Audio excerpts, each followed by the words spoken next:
for a very long time, people have guesstimated as to how many gay individuals live in the United States. What percentage of the population is gay? And Gallup did the first, or tried to gather the first example of hard data on this issue.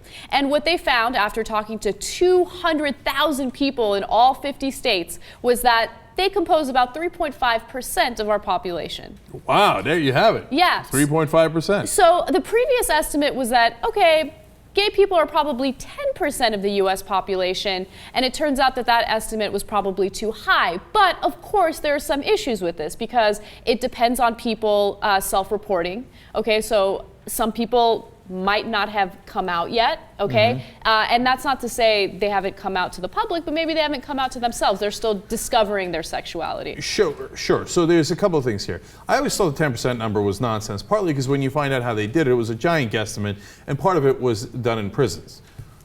Okay, that's not a representative sample, okay? So they had issues at least to say with the 10% number.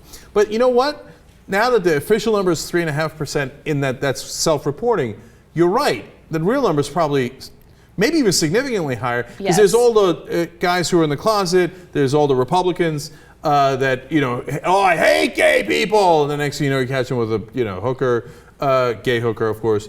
And then there's the Down Low brothers, and then there's the girls who hooked up in college who don't consider themselves gay, and then, you know what I'm saying? Then there's the whole bi community, which they say, well, a lot of them probably say, no, I'm not gay, I'm with a woman now or I'm with a guy now, but did they hook up with guys or girls before of the same sex?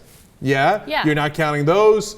So that number is pretty big. Yeah, as we all know, sexuality is very complex. It's not a black and white issue. You fall somewhere on that spectrum. So you remember, one of the most memorable stories that we did on the show was about people who are mostly straight. So we would do the story about these guys who only have sex with women, but they like to cuddle with their guy friends once in a while. Do you remember that? Oh, that's the funniest thing in the world. Yeah. I know. It's really interesting though. So those people would not identify as gay, and we always look at it as black and white. And by the way, the question that they asked was this: do you personally identify as lesbian, gay, bisexual, or transgender?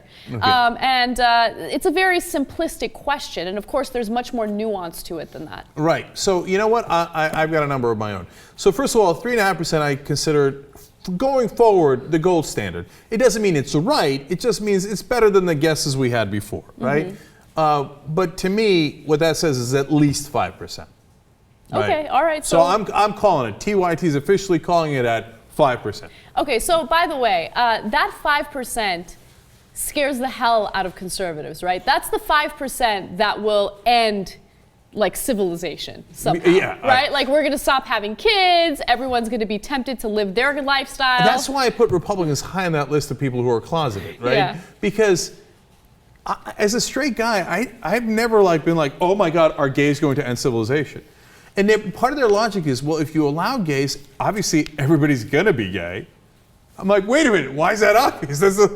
Because they're gay. And so they think, well, I mean, if you took the lid off and you didn't have the Bible, obviously I'd be having sex with dudes and I wouldn't have any babies. Right. Right? So as we talk about it more, I'm thinking maybe 7%.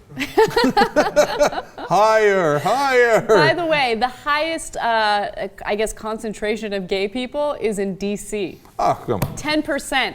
10%. Higher. That doesn't count the Republicans who are in the closet. Yeah. Higher.